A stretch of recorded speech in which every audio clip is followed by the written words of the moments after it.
Computer. All right, everybody, what's going on? I'm here with Miguel Shoedel, National Sales Manager at Crowned Heads. Undoubtedly one of the most enthusiastic and highly personable characters I've come across in the years that I've been involved in this industry. He also happens to be involved with many, many more projects outside of Crowned Heads and just so happens to be one of the most knowledgeable cigar enthusiasts, like I just previously mentioned. Miguel, how's it going today? Doing great, man. I've been doing a lot of events, been on the road a lot. I was in Arizona, I was in Wisconsin. I just got back from Colorado. Just spreading the word about Crown Heads, man. It's been really good. You've been involved in this industry for a very, very long time. I know Crowned Heads has been around for about 11 years, if I'm correct, but you've been there much before that. Can you describe how you got your start? Yeah, man. I grew up around people smoking cigars, and I always thought it was neat, the older guys smoking, my uncles or family members, and the culture is just really incredible. There's a bond with smoking cigars, right? And so from a very young age, I always thought it was really neat to see family members smoking, and it's part of that Latin culture, you know what I mean? And eventually, I got the opportunity to have a cigar. It was 1995, Wow. 1996-ish, and smoked my first premium hand-rolled cigar.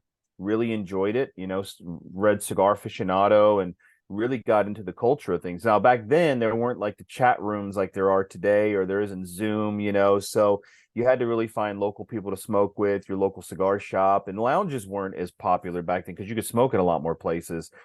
So in 1998, I fell in love with a brand called CAO. Wow. Yeah, CAO Universal Armaduro. Yeah. The brand really spoke to me, and I started going to the big smokes that Cigar Aficionado would put on in Chicago. I lived in Cincinnati at the time, so I'd drive up there, visit my family. A lot of my family's from the Chicago area, and I'd go to the big smoke every year, and I'd go and spend a ton of time at the CAO booth talking to Tim Osgener and all the guys I know over there, and I would say, one day I'm gonna work for you, man. One day I'm gonna work for you, and year Wow. after year after year, and finally maybe it was 2001-ish probably, where Tim said, hey, I can get you an interview with our company. Tim was the president, and he said, listen, I'll get you an interview, and then if you get the job, we'll take it from there. And blessed to have gotten that job with CAO, worked with Tim Osgener, got to work side of John Huber, who's co-owner of Crowned Heads, and Mike Conder, who is a legendary, been in the business since 1980. He was an executive at CAO. They're the ones that founded Crowned Heads. So I got to work for them, and that's how I got to meet them and get to know them and be a part of their journey in the cigar industry. And so that's how I got in, man. It was just literally begging for a job to get into business, and I did. And now it's 21 years later, something like that. And so couldn't be prouder to have spent this much time in the industry. We've made a lot of good friends and a lot of good contacts. And I did a little stint with Tarano after CAO sold, a little stint with Duran Cigars, and then my buddies at Crown Heads needed a national sales manager. They brought me in, and now I'm back working for the three guys that I started my career with. So I've been probably with Crown Heads for 5 or 6 of those years. And it's been a lot of fun, man. Yeah, so as national sales manager, I understand you're always on the road. You were just talking earlier about how you came back from a trip. Can you talk about where you've been at, like the past few weeks? Yeah, man. I just got back from Colorado. Smoker Friendly, which is a big, big company here in the United States. They own a lot of different smoke shops across the country, and they do everything from cigars to cigarettes to vape. I mean, all different types of things. And every year they hold a big event called the Rocky Mountain Cigar Festival, and it's right outside of Denver in a city called Broomfield.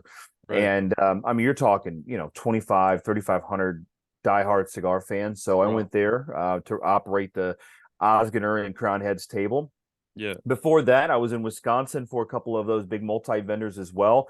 The Little Puff, Lake Country Cigars, and then you had the Brew City Cigar Fest by Metro Cigars. I was in Arizona just visiting accounts, like a regular, just checking in on those guys out there in Arizona. Arizona is a little different, right? Arizona in the wintertime is when they're busy season. In the summertime, it's a little bit slower because it's so hot out there. But that's what I do. I mean, part of, I think, the national sales manager job, there's kind of two ways you could take it, right? There's one where you sit behind your computer and you're printing out things and you're calling your reps. I'm more on the side of I'm out there constantly with them on the road and spend as little time behind my computer as possible. It's for me building relationships, building time with not just the retailers, but also my reps and just kind of working together. There's nothing like sitting together and having a cigar and talking life, talking business. And so I spend a majority of my time on the road. And I would say that, in a year, I get to visit so many incredible places from the Carolinas to California to Texas, Oklahoma. And luckily for me, I part of my role with the company is also a little bit of international business. So I get to go up to Canada and see you guys. And I got to tell you, I love going to Canada. I love checking out other markets because you learn so much. Although the market may be different, cigar smokers are pretty much the very same kind of individuals. Good people, hardworking, enjoy a great handmade product, usually enjoy good spirits.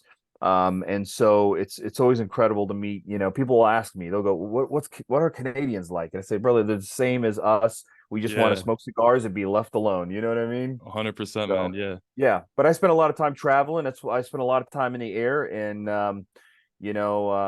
that's just part of the gig. And 21 years, it's been a blessing. Beautiful, man. You talk about like spending as little time behind the computer as possible and just building relationships. And I can't resonate more with that when you were here earlier back in June with us doing this event because we recently got involved in doing as many events possible with like great brands and all that in the past couple of years or so. But I gotta tell you, like, honestly speaking, that event that we did back in June, undoubtedly one of the most enthusiastic events coupled with character, coupled with knowledge, and just you can feel the passion. And I really, really like genuinely mean that with you, Miguel. Like you feel the passion when you talk and the energy's there. And even afterwards, like the next day, they would come back and tell us, wow, like who was that guy from again? I'm like, that was Crowned Heads, national sales manager. Saints Miguel Shoedel. They look you up on Instagram, start seeing what it's all about. And as you can imagine, it helps the brand grow even further here in our shop and our portfolio continues to expand.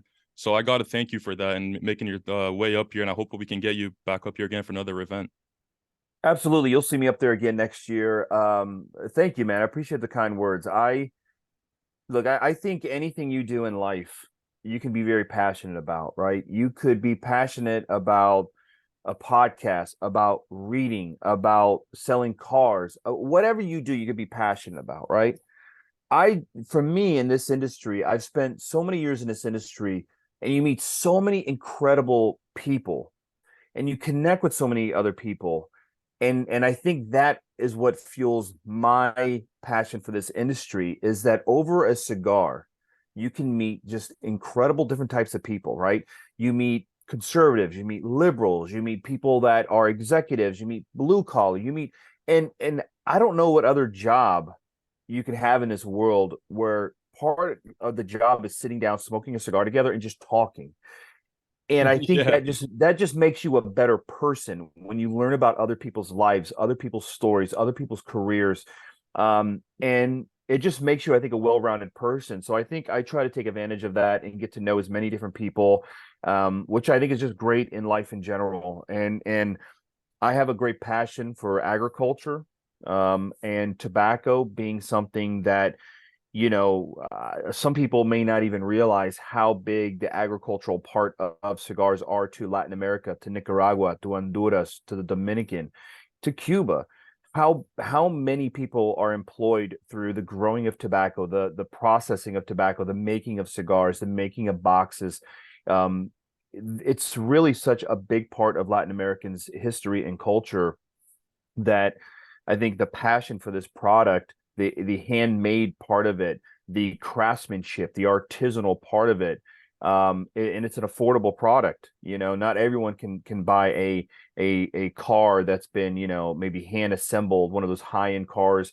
Not everyone can go to a 5-star restaurant and have $1,000 meal, but most people can afford a good handmade premium cigar, and it's completely handmade from the seed being planted to the leaves being pruned to all the way to the end part of being put into a box and rolled. It is an ultimately luxurious item that is incredibly affordable, and you can break bread with people and get to know them over this incredible product. So I think that's what fuels my passion. And that's why in 20 years, I've never gotten tired of it. I love it, and I love it. Look, I've met you and your brother, and you just get to meet people, and you get to meet who they are, and over a cigar. And that's what I think people that are anti-tobacco or anti-smoking don't understand, is that cigar culture isn't about the addiction to the product. You get addicted to meeting people and the culture around it. And that's what I love about this industry. And that's why I'm passionate about it. Yeah, I absolutely agree with you there. And I think I remember doing a podcast earlier with John too. And it was him, I believe, who was telling me earlier that with passion, like you become a lot more inclined to innovate further and further and change the trajectory of certain blends and things that you want to like leave your imprints behind in the market and stuff like that. That's kind of what Crowned Heads to me has become known for here in our shop, is that innovation, because you guys do so much more than just produce typical blends of cigars, but rather it's the names behind it, the inspiration behind the blends, and even things like with the event, we did an exclusive event only blend called Blood Medicine, which was a phenomenal smoke. The Ecuador Habano wrapper, I believe it was on that one. Yep. Yep. And you guys brought that. Every single person enjoyed it. And I just want to ask you, like, who was the creator behind that blend, and what's the inspiration behind making it exclusive for in-store events? Well, I think with John, John is really the guy who is a creative force in our company. He is very much an artistic person who, he could flip through a magazine. He could be walking in a mall, and he'll see something that kind of catches inspiration. So he'll take a picture of it and he'll go back. And so much of what we do is really kind of rolls through his mind and through his hands. And John will always tell you that he validates blends, right? Everyone in the industry goes out to Nicaragua once or twice, or the Dominican. They come back and they think they're a master blender, right? Right. John has been in this industry a long time. I'm Has guilty of worked. that, by the way. Went to Nicaragua once, come back. I'm like, I know everything, but it's all I'm good. a master blender, man. Yeah, yeah. And so, but John will tell you, as long as he's been in this business, I think he has every right to say that, but he doesn't. He says, look, I validate blends. I work with my father's cigars, or I work with Ernesto Perez Garria. I work with Radio Pichardo, and they send me blends and things that I'm looking for, and I tweak them and this and that, and then he validates the blend. And that's where all these cigars come from, is really through John. And John, will come to me or Mike Condor or Tim Osgood and say, hey, smoke this, what do you think? But ultimately they're in his hands. And Blood Medicine was a project where a lot of people were asking for kind of an event only cigar. And of course you could just make one and sell it or give it away with boxes or whatever. But again, with John, it had to be something special. So he worked on this blend with Radio Pichardo in Nicaragua, using some unique tobaccos that we may not have a lot of that could go into regular production. So it went into this event only cigar. And I love the idea of Blood Medicine. It's kind of that snake oil salesman. I always think of that John McCarthy or McCartney and Michael Jackson video. I forget the name of the song, but in the video, they're in one of those covered wagons, and they're going from town to town, and they're selling an elixir that supposedly makes you strong by just drinking it. And it's this whole snake oil salesman, right? And our guys being traveling sales reps. That's kind of the story with Blood Medicine, is that the story is you smoke it and it cures all types of ailments. You've got soreness, you've got lameness, or whatever it is, toothaches. This cigar is going to cure all those things. And so it's kind of a play off the snake oil salesman.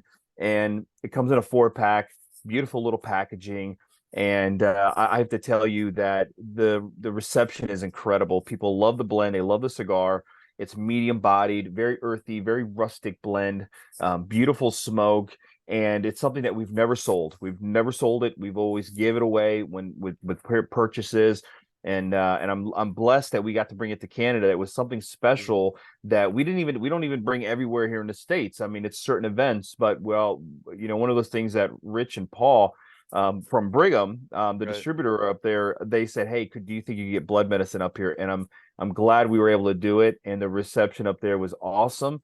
Now, next year when I come up, maybe we'll have a different blend, maybe a different event only cigar. I don't know what's in John's mind, but I love the idea that we could play with that blend, that we can have fun with that blend, we could tweak that blend.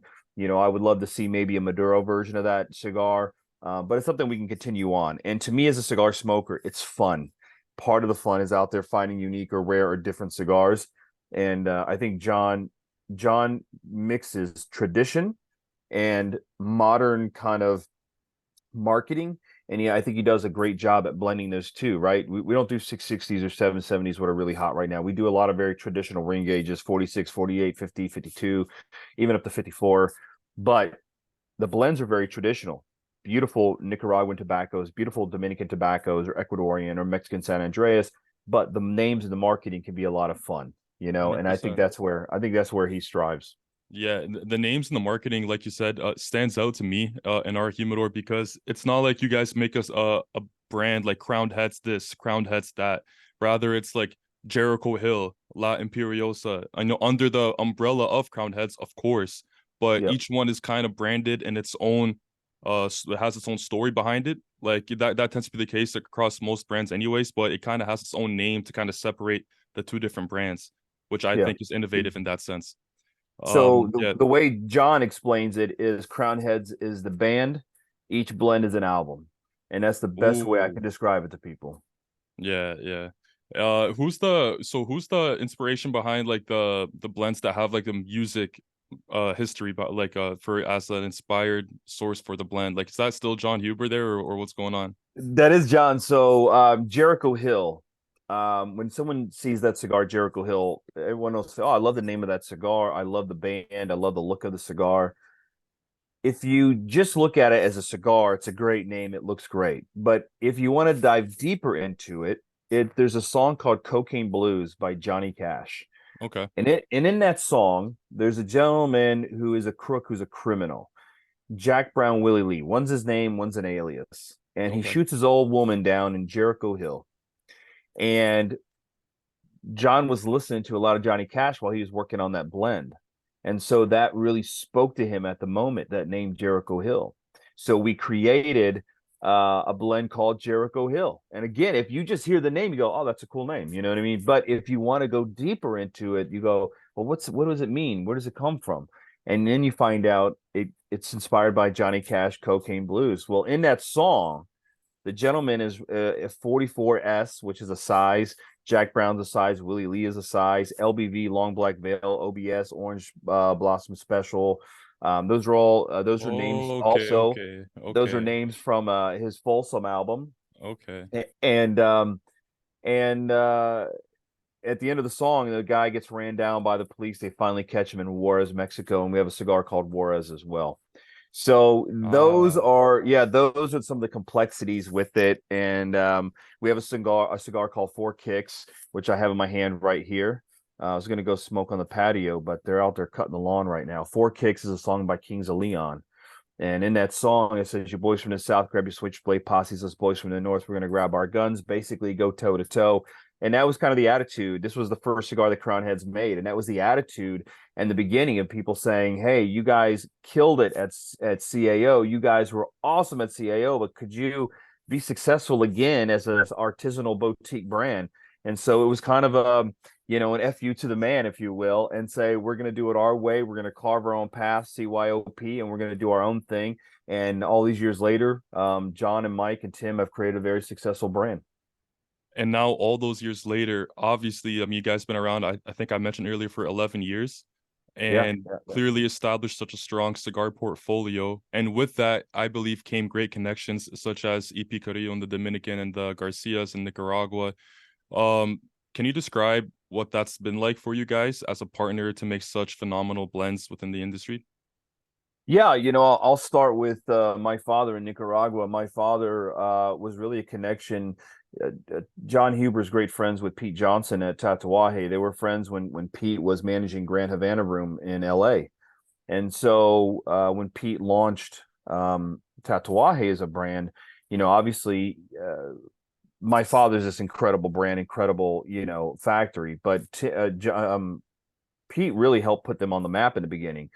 And through that relationship that John had with Pete, he was able to get us a relationship and build a relationship with the Garcias, and they helped create La Imperiosa, Jericho Hill, or Las Calaveras, which is our most popular LE that we release every year. And so it's been an incredible relationship. They do our Tennessee Waltz or Yellow Rose of Texas, and John and the Garcias, especially Yanni, the daughter, who is now Pete's wife. They have a really close relationship, and they talk on a weekly basis about product and blending and tobacco, and things like we really wanted to use broadleaf again, but everyone was short on broadleaf, and we were able to, with our relationship with the Garcias, get broadleaf on the new Las Calaveras for this year. Wow. Ernesto Perez Carrillo is a little different. Ernie's relationship goes back with Tim Osgoner a very long time. It goes back with Mike Conder from the 90s when Mike Conder was working with General Cigar and they purchased La Gloria Cabana. So he helped kind of integrate Ernie into that General Cigar portfolio. And so all the years later, when in 2010, 2011, when Crown Heads was about to launch, wanted to create a cigar, the relationship with Ernie, all these factories at the time were telling Mike and John, hey, I've got a cigar, just get a band. We'll put on a band. We'll put out a cigar for you next week. Ernie, because of his relationship with Mike, said, listen, I'll make you guys a cigar. He wasn't making any contract cigars at that time. His factory was strictly for his cigars. He said, but the one catch is you need to build that cigar. You're going to go out and pick the filler. You're going to go out and pick the binder. You're going to go out and pick the wrapper.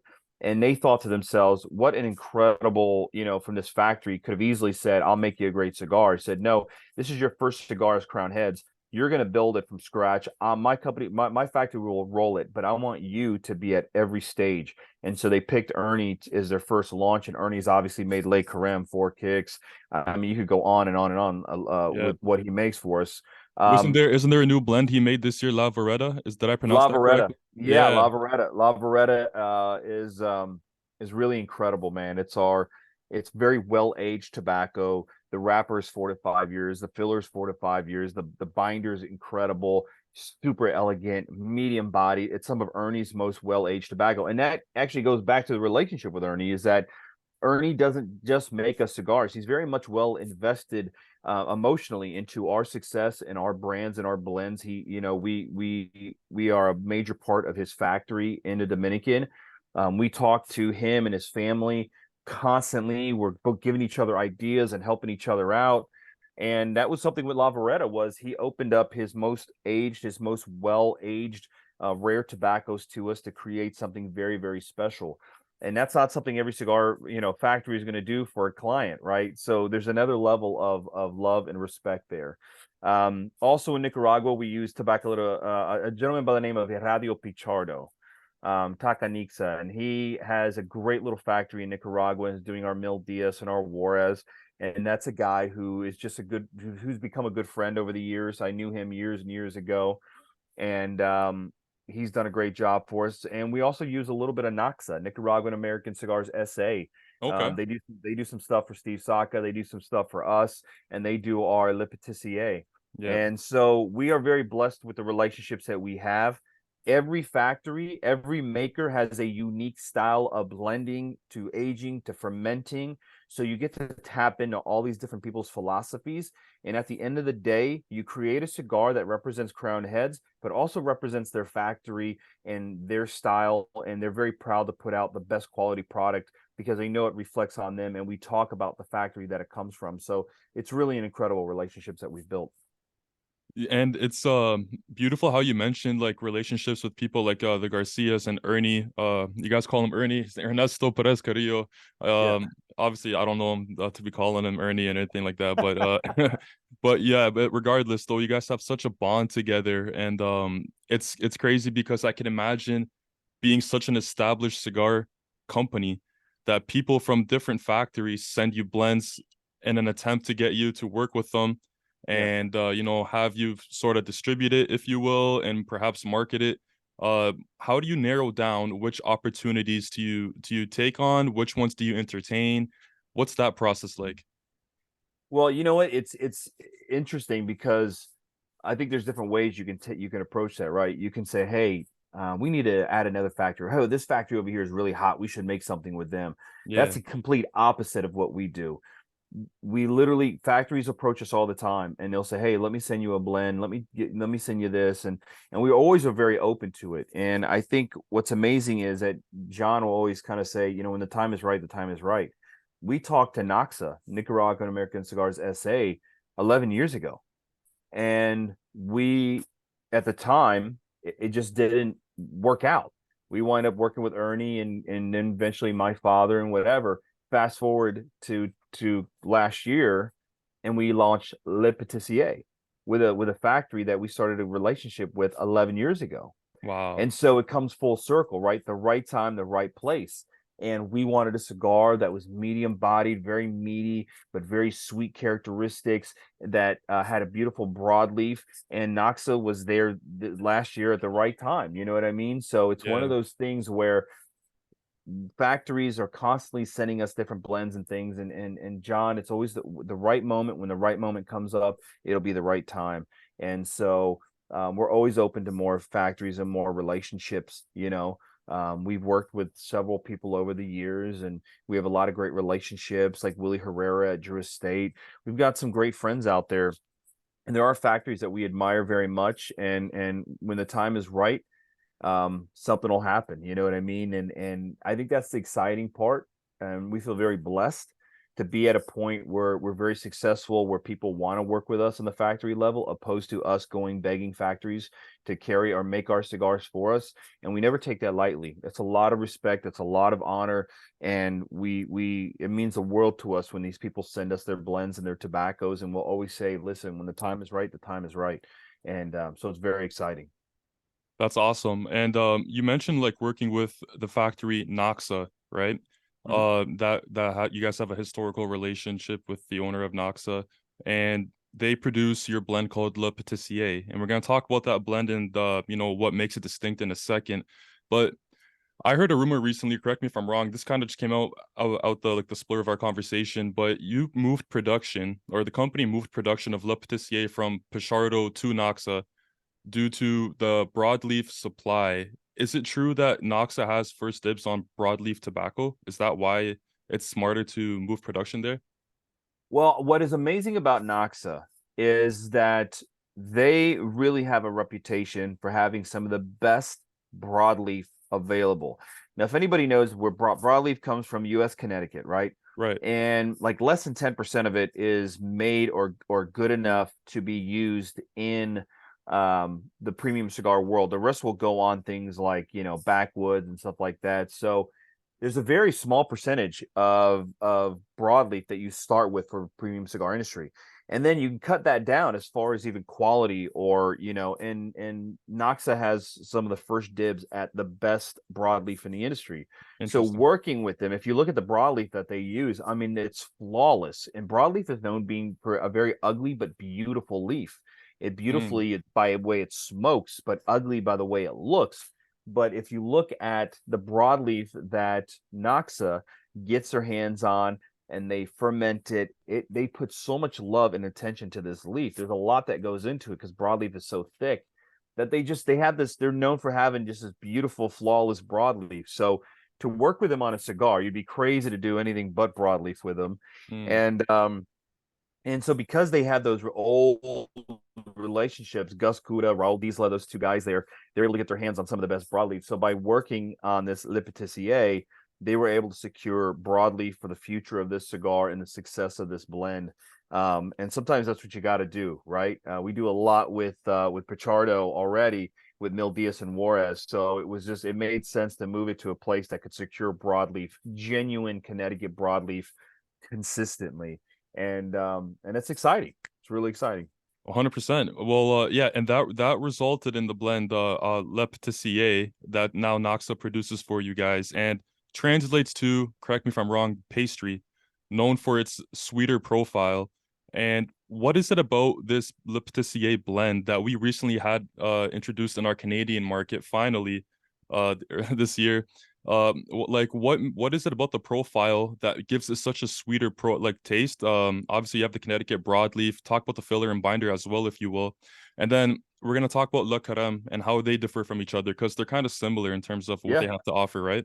yeah, absolutely. So The le pâtissier means either the baker or the pastry in that kind of world, right? It's in and it's a play off of Le Carême, which is its cousin blend, its cousin cigar, and or sisters or brothers, however you want to, compare it. But Le Pâtissier has this beautiful broadleaf wrapper, dark, oily, has a very nice sugary sweet characteristic to it, almost like burnt sugar. And then you have the Nicaraguan binder, and you have your Nicaraguan and your Costa Rican fillers. And what I like about some of that Costa Rican tobacco that we use, it's got a little bit of a salty characteristic to it, which allows you to salivate a little bit more when you're smoking that cigar, which allows you to pick up the sweetness of the broadleaf. The Nicaraguan tobaccos that we're using are good medium strength tobaccos. They have nice little robust characteristics without being overtly strong. And so we use a lot of jalapa, we use a little bit of condega, and that blend when after it's been rolled, it can be a little bit stronger and potent. But once we let it sit for about 30 days before we pack it and ship it, that cigar really mellows out, and you get this rich, medium bodied cigar bordering in on medium to full bodied, but the strength is medium. It's not strong. And I think body and strength are something that a lot of people get confused in this industry. Right. Strength is what makes you a little heavy or dizzy. Body is the heaviness, the thickness, the chewiness of the smoke. And that's the best way I can describe it. Mm. And so it's bordering on that medium to full bodiedness, but still a medium strength cigar. And even though you're getting those tobaccos that are a little bit more potent than a mild cigar, you're still picking up the sweetness. And that's what I think is beautiful, is when you can smoke a more heavier bodied cigar, but you still pick up the nuance, the sweetness. And that's what I think Le Patissier has really translated so well. Right on. And as far as the cousin blend, we call it la carême. Le Le carême or la crème. carême? Le crème, Le French. Le carême. crème. Yep. Le carême is popularized by a former French chef, right? For the known for making the souffle pancake or something Yeah. like, right? Right? So Marie Lecreme was a French chef who really created haute cooking, Hute, haute cooking, and he created all the mother sauces for French cooking. He created the souffle. He created, I mean, he is the father of modern day French cooking. His name was Marie Lecreme, and when we first worked on Le Carême, um, the cigar John was working on, there was no name for the cigar at the time. He was working on this broadleaf cigar with Ernie, and box press, beautiful, rich. And he asked Ernie on the phone, he said, Ernie, how are the samples tasting from the aging, warehouse? And Ernie said, man, it tastes like a chocolate souffle. And Wow. so that made John think and look that up and found, the biography of Le Carême or Carême and Marie Le Carême. And so we thought, let's name it Le Carême after that incredible French chef. And when you think about cigars, I mean, you can look at the cover of Cigar Aficionado, they constantly have chefs on the cover of their magazines. Chefs, their palate, food, drink, they're all tuned into what they're enjoying. And so many chefs enjoy a great cigar. It enhances the food experience. And so that's really the inspiration of Le Carême. But Le Carême is made by Ernie. And Ernie has a distinct way of blending. That's a medium bodied, medium strength.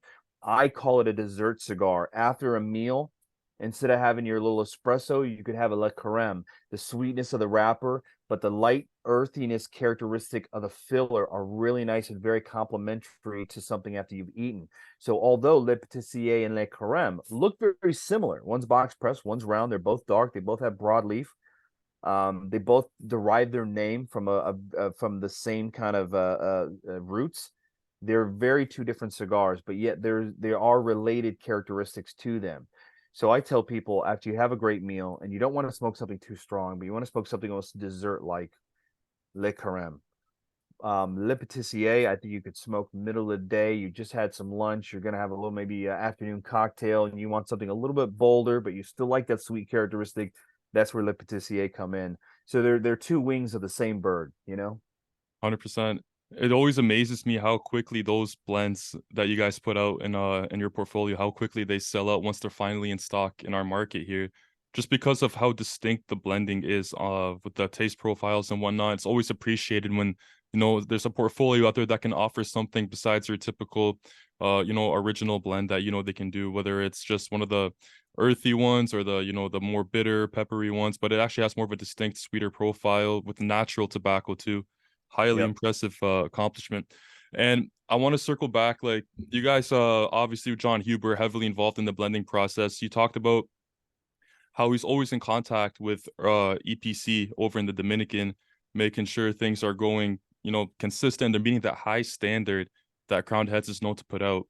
But with that high standard and the willingness to always make such a consistent blend, like the Four Kicks, for example, that's been in production for 11 years, that Four Kicks cigar that you have in your hand right now, it's still the same consistent profile since you put it out, which is not easy to do, right? Right. So the standard being so high and John's willingness to take something off the market if it's not met, right, Mhm. speaks to the integrity of the company. And I just can't help but to ask, like, how hard is it to keep up with demand when those difficult decisions come about? Because you have such a high demand for certain blends, but you also have such a high standard to maintain the consistency of the blend. So when those two things clash, what's the next move?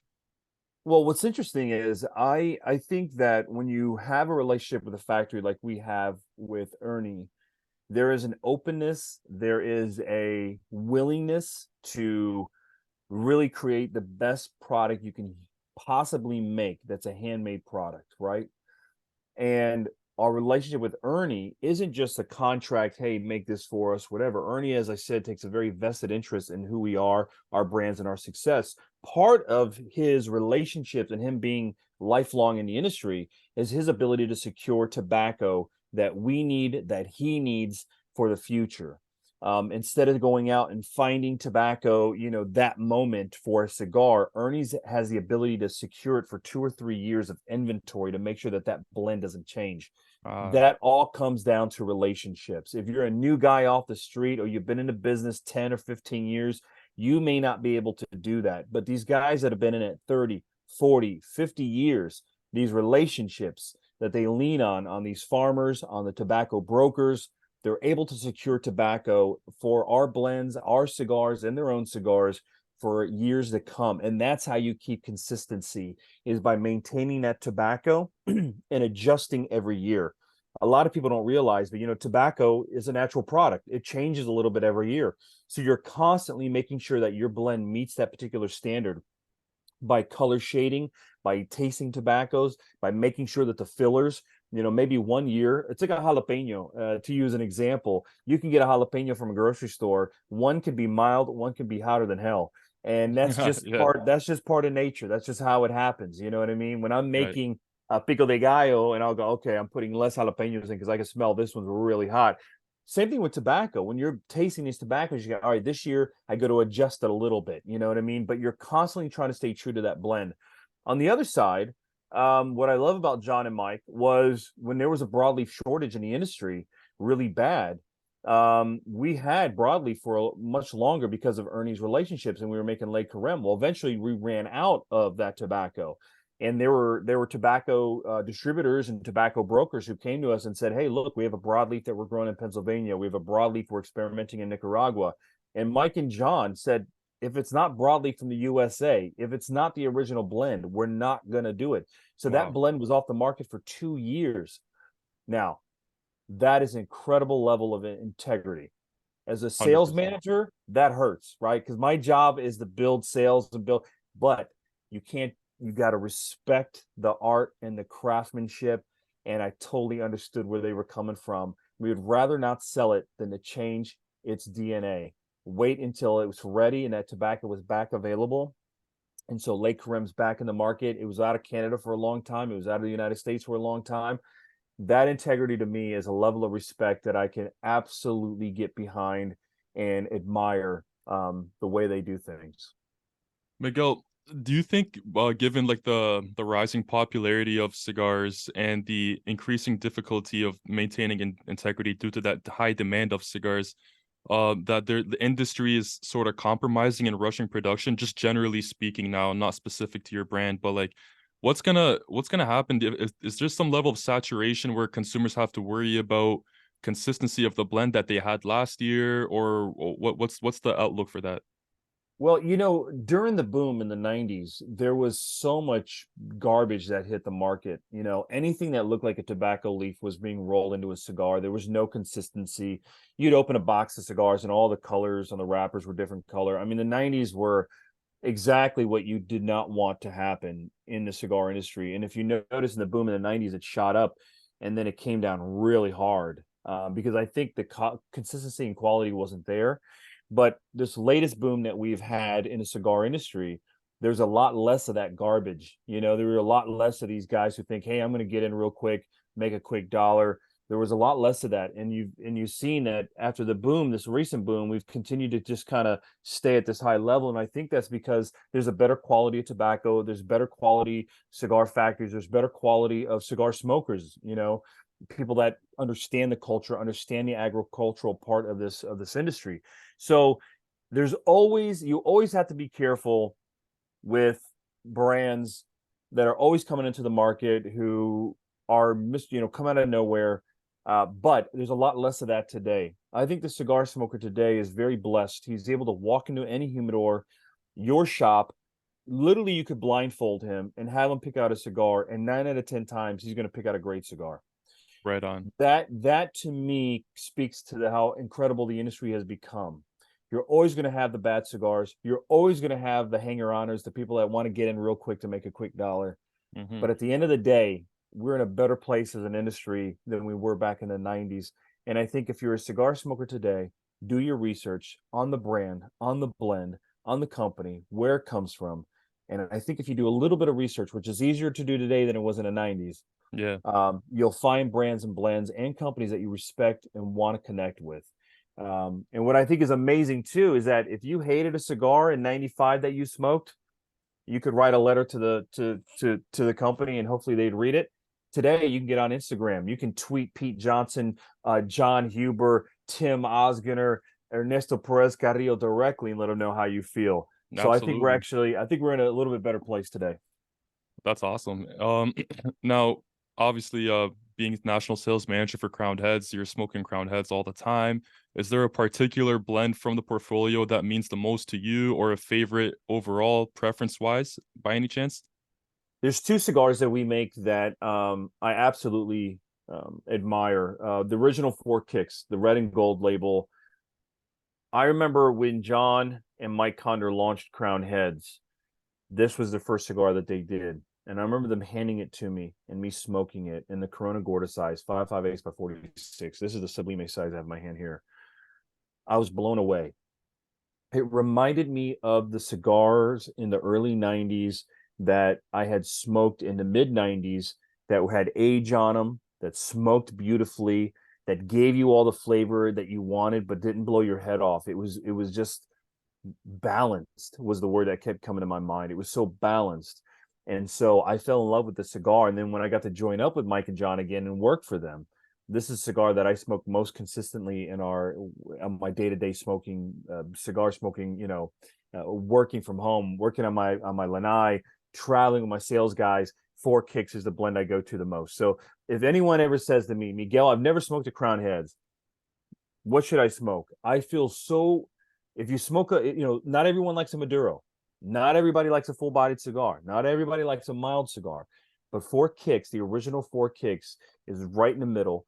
Ecuador Habano wrapper, almost has a little rosado color to it. It's not strong, it's not mild, medium. I feel like I can recommend this cigar to anybody Hmm. and they'll enjoy this experience and they'll want to explore more of the world of Crown Heads. Um, and then when I'm not smoking Four Kicks, I do love the Mil Diaz. I smoke a lot of Mil Diaz. Yeah, likewise, likewise. Such a And consistent blend for sure. 100%. And now that Tim Osgoner's back, he's got two blends, the Bosphorus and the Eremos.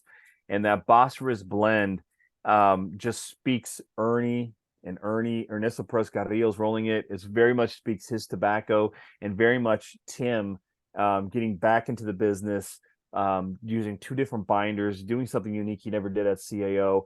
And so like that blend I've been smoking a ton of, and he makes a little one.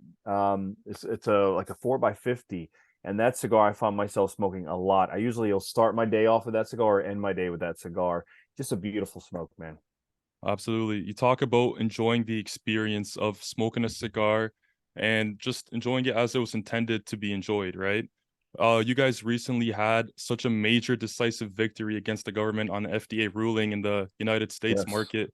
The timing Yes. of this podcast couldn't be any more brilliant for us because the Canadian cigar market wants to congratulate you guys for such a massive victory. But more importantly for us, you know, we want to like somehow be on the same page as you guys. What advice do you have to any Canadian cigar enthusiasts? Any action they can take? Is there any optimism that they can reach out for and sort of make some progress? Who do they talk to? You know, stuff like that. Well, luckily here in the United States, we have a group called the PCA, Premium Cigar Association. They're based out of Washington, D.C. They're the ones that put on our big trade show every year. A lot of times it's in Vegas. If retail shops become a member, they're a paying member, and it's not expensive. They're a paying member.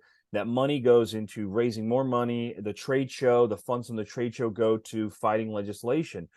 Look, it's no secret we've lost a lot of battles, locally, on the local levels, on the state levels, nationwide. We went from 18 to 21. Smoking bans that tend to start locally, then go statewide. Taxes on cigars, in every state they're a different price because there's a different OTP, other tobacco product tax, every state. So we've lost a lot of battles, and it's not easy. Sure. But when you have an association like the PCA, and they've been able to raise good money, the more retailers that have joined, and we were able to defeat something. We were outspent, we were outmaneuvered, we were outplayed, and yet we continued to fight and fight and fight. And what I love is our organizations know that we may not have as many weapons as they have, we may not have as many soldiers as they have, but we're not going to go out without a fight, and we're going to fight into the very last, draw of blood that we have. And this victory, I think, is a perfect example of what happens when you don't give up. It eventually made it to a judge who we would not imagine would roll towards our side. FDA lost, and that is I can't tell you how big a victory this is. It's a tremendous victory, but we would not be here if it wasn't for everything that we went through. All the tough battles, some we won, a lot we lost, and we finally get down to this big battle and we win it. I would tell cigar smokers in Canada to stay involved. It may sound silly, but email and write letters to your legislators. Let Right. them know that you are a Canadian, that you pay taxes, that you enjoy your freedom, and you live in one of the freest countries in the world, and that you want to enjoy your cigar, your tobacco, because you're an adult and you should be able to choose the things that you want to enjoy in your life. And that if that's a good cocktail, adult beverage, or a premium handmade cigar, letting your legislators know that who you are, you vote and you speak and you pay taxes. That is the best way you can get your word out, is letting everyone know from the local level, your mayors, because I tell this to everyone, a lot of your mayors, that your local mayor, neighborhood, city mayor, has dreams of becoming that next level, to be the next level, to get elected, to get to the top. So if you start at this level, and when they're mayors and they have influence or they grow in their political career, and all of this will stick with them. And when they get to that top position that they want to get to, and they'll say, you know what, man, I'm not gonna go after cigars. Since I was a mayor in a small town in Saskatchewan or whatever, I know that people care about this. That is what you can do. And young people that are smoking cigars, you're on your phone all day. I'm on my phone all day, and I'm not that young. Find out who your local legislators are. Find out who these people are, and write them a letter. Write them a letter about how passionate you are about, enjoying your freedoms as an adult. You want to eat a red meat steak, you smoke a cigar, you want to enjoy some good bourbon. That is what you let them know, and say, I am a freedom. I'm all about my freedoms here in Canada. We have a great country. People look to us in the world. They want to be in Canada. You guys open your arms to so many great immigrants around the world. And part of that is the freedom that you have in Canada. And you're letting your politicians know it's not just about the ability to vote, the ability to walk down the street, the ability to criticize your elected leaders. It's also the ability to eat and drink and smoke what I want. And I think that is something we have to continuously remind politicians of. Without a doubt, man. Like, remember earlier I was expressing my concern to you, or my disappointment that I wish I was able to smoke a cigar on this podcast with you. That sort of just goes back to your point as well. Like, it's all about bonding and connecting over the smoke, and it Yep. would it would be a lot more. Obviously, this is such an enjoyable podcast, and I'm so honored to have you on. But can you imagine how much more enjoyable it would be having a cigar in my hand? You can relate to that as a cigar smoker yourself, of course. And at the end of the day, like it's like you said, like that the construction worker who comes home from an 8 hour shift wants to enjoy a cigar in a certain patio outdoors or something without having someone who's never smoked a cigar in his life, in his or her life rather, and doesn't understand anything about them, making rulings on what you're allowed to do. So I hope the Canadian cigar market can take inspiration from the States, continue to fight, never give up, and we look forward to a brighter future. I do too, man. And let me tell you, when I'm in that Canadian market and I meet the smokers there, these people are committed. They can't smoke indoors. They're higher taxes, and yet they say, "I love the culture. I love cigar smoking, and I'm going to keep doing it and fighting for it."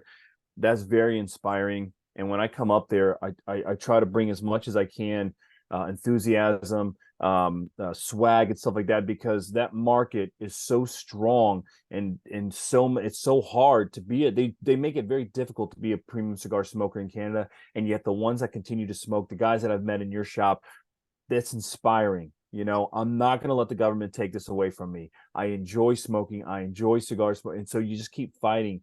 And that's one of the things I love most about Canada. People will ask me all the time. They go, "Man, you go up to Canada, you always post about it." Other sales managers, and they're like, "Dude, how's the Canadian market?" I go, "Dude, if you meet these Canadian cigar smokers, you'll be inspired because they're fighting for their right to enjoy a premium handmade cigar."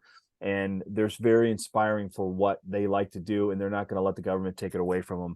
And at the end of the day, man, you live one life. You get one life. You have to enjoy it the best way you can, right? And I like to eat healthy like anybody else, but I also like to eat fried chicken once in a while. Right I on. love I don't smoke cigarettes, but I do smoke a cigar. And I Yes. do enjoy a good cocktail. You get one life, you got to live it the way you want to live it. And I really don't think the government should be coming in telling us what to do. 100%. Speaking of coming to Canada, I have a customer asking, and he wants to meet Miguel Shoedel. He says, Miguel, enjoying this interview so far. When is your next expected trip here to do an event? Can we expect any exclusives here? And if so, what is in mind?